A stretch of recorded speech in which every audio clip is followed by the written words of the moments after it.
Represented by La Lens TV.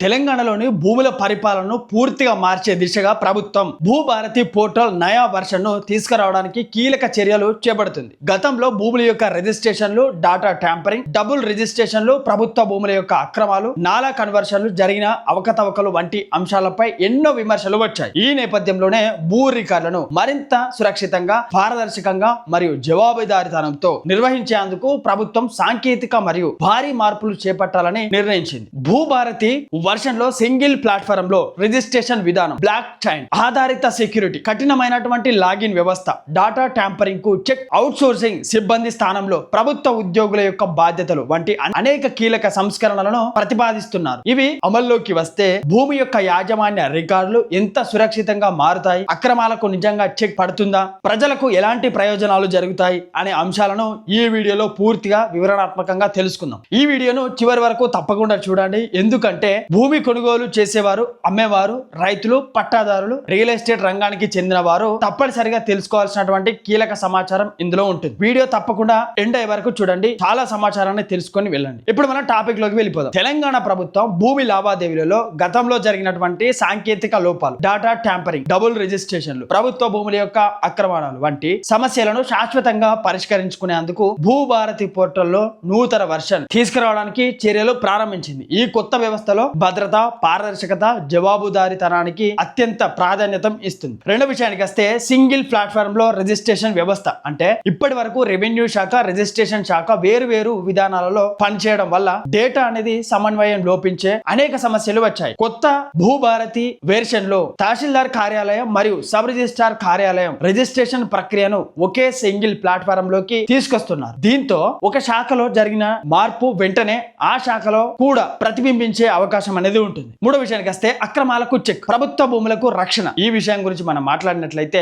కొత్త వ్యవస్థ ద్వారా ప్రభుత్వ భూములు, అసైన్ భూములు, కోర్టు వివాదాలలో ఉన్నటువంటి భూములను అక్రమంగా ప్రైవేట్ భూములుగా మార్చే అవకాశాలు పూర్తిగా తగ్గించడమే లక్ష్యం. సర్వే నెంబర్లో చిన్న మార్పులు చేసి రిజిస్ట్రేషన్ చేసి మెమోలను, మోసాలను సాంకేతికంగా అడ్డుకట్ట అనేది వేయనున్నారు. నాలుగో విషయానికి వస్తే ప్రతి అధికారి జవాబుదారీతనం నిర్వహించాల్సి ఉంటుంది. అంటే భూరికరలో జరిగినటువంటి ప్రతి మార్పుకు సంబంధిత ప్రభుత్వ అధికారే బాధ్యత వహించే విధంగా కొత్త విధానాలు రూపొందిస్తున్నారు. డేటాలో పొరపాటు జరిగినా లేదా అక్రమ మార్పులు జరిగినా కూడా సంబంధిత అధికారులపై నేరుగా బాధ్యత అనేది ఉంటుంది. దీనివల్ల నిర్లక్ష్యం తగ్గి బాధ్యతాయుతమైనటువంటి పరిపాలన ఏర్పడే అవకాశం ఉంటుంది. ఐదో విషయానికి వస్తే నాలా ప్రక్రియలో అవకతవకలకు చెక్ పెట్టడమే ఈ యొక్క ఉద్దేశం. అంటే వ్యవసాయ భూమిని వ్యవసాయేతర భూమిగా మార్చే నాలా కన్వర్షన్ ప్రక్రియలో గతంలో అనేక అక్రమాలు జరిగాయని అధికారులు గుర్తించారు. పూర్తి నాలా రుసుము చెల్లించకుండానే రికార్డులలో తక్కువ మొత్తంలో నమోదు చేయడం, అనుమతులు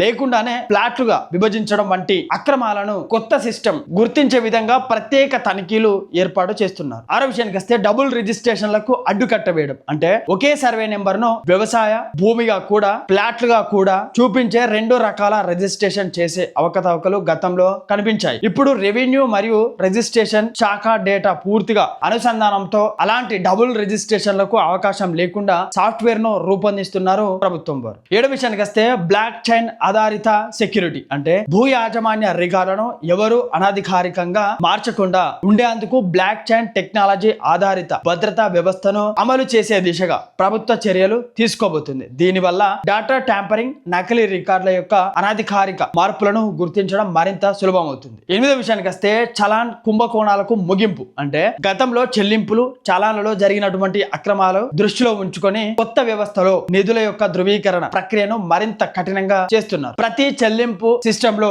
ధృవీకరించబడిన తర్వాతనే తదుపరి ప్రక్రియ కొనసాగుతుంది. తొమ్మిదో విషయానికి వస్తే విస్తీర్ణంలో అక్రమాలకు check. Record of rights ROR లో ఉన్నటువంటి భూమి విస్తీర్ణం కంటే ఒక్క గుంట కూడా అదనంగా నమోదు కాకుండా సాఫ్ట్వేర్ లో ప్రత్యేక పరిమితులు అమలు చేస్తున్నారు. దీంతో రికార్డులలో ఉన్నటువంటి విస్తీర్ణాన్ని పెంచి అక్రమంగా రిజిస్ట్రేషన్ చేసే అవకాశం తగ్గుతుంది. పదో విషయానికి వస్తే కఠినమైన లాగిన్ వ్యవస్థ. అంటే కొత్త పోర్టల్ కేవలం అధికారిక హోదా ఉన్నటువంటి తహసీల్దార్, RDO, అదనపు కలెక్టర్ వంటి అధికారులకు మాత్రమే ప్రత్యేక లాగిన్లు ఉంటాయి. థర్డ్ పార్టీ ఆపరేటర్లకు లేదా అనధికారిక వ్యక్తులకు సిస్టమ్ లోకి వెళ్ళడానికి, అంటే ప్రవేశించడానికి ప్రవేశించకుండా ప్రత్యేకమైనటువంటి ఫైర్ వాల్స్ ఏర్పాటు చేస్తున్నారు. 11వ విషయానికి వస్తే బ్యాక్ డోర్ రిజిస్ట్రేషన్లకు అడ్డుకట్ట వేయడం. అంటే కొన్ని సందర్భాలలో డిజిటల్ సిగ్నేచర్ లేదా అధికారిక అనుమతి లేకుండానే బ్యాక్ డోర్ ద్వారా రిజిస్ట్రేషన్ జరిగినట్లు గుర్తించారు. కొత్త వ్యవస్థలో ప్రతి దశకు డిజిటల్ ధృవీకరణ తప్పనిసరి చేయడంతో ఇటువంటి అక్రమాలు జరగకుండా చూస్తున్నారు. 12వ విషయానికి వస్తే ప్రభుత్వ అసైన్ భూముల యొక్క రక్షణ విషయానికి వచ్చినట్లయితే ప్రభుత్వ భూములు, అసైన్ భూములు లేదా కోర్టు కేసులలో ఉన్నటువంటి భూముల యొక్క వివరాలు మార్పు చేసి ప్రైవేటు భూములుగా చూపించే ప్రయత్నాలను కొత్త సాఫ్ట్వేర్ రూపొందించి గుర్తించే విధంగా భద్రతా వ్యవస్థను రూపొందిస్తుంది. 13వ విషయం గురించి మనం మాట్లాడుకున్నట్లయితే అవుట్ సోర్సింగ్ సిబ్బందికి బదులుగా ప్రభుత్వ ఉద్యోగులు. అంటే ఇప్పటి వరకు భూభారతి పోర్టల్లో పనిచేస్తున్నటువంటి అవుట్ సోర్సింగ్ ఆపరేటర్ల స్థానంలో ప్రభుత్వ ఉద్యోగులైనటువంటి జూనియర్ అసిస్టెంట్లకు బాధ్యత అప్పగించాలని ప్రభుత్వం నిర్ణయిస్తుంది. దీంతో డేటా నమోదు విషయంలో బాధ్యత మరింత స్పష్టంగా ఉంటుంది. 14వ విషయానికి వస్తే ప్రత్యేక శిక్షణ కార్యక్రమం. అంటే జూనియర్ అసిస్టెంట్ భూభారతి పోర్టల్ వినియోగం, వికాస్, సక్సెషన్, మ్యూటేషన్, పత్రాల యొక్క ధృవీకరణ, ఆర్థిక లావాదేవీలు వంటి అంశాలపై నిపుణుల ద్వారా ప్రత్యేక శిక్షణ ఇస్తున్నారు. దీనివల్ల సాంకేతిక లోపాలు తగ్గే అవకాశం అనేది ఉంటుంది. 15వ విషయానికి వస్తే ప్రజలకు కలిగేటువంటి ప్రయోజనాలు. కొత్త భూభారతి వర్షన్ అమలైతే డబుల్ రిజిస్ట్రేషన్లు తగ్గడం, ప్రభుత్వ భూములకు రక్షణ కల్పించడం, భూమి యాజమాన్యాన్ని వివరాలను మరింత విశ్వసనీయంగా ఉంచడం, డేటా టాంపరింగ్ కు సంబంధించి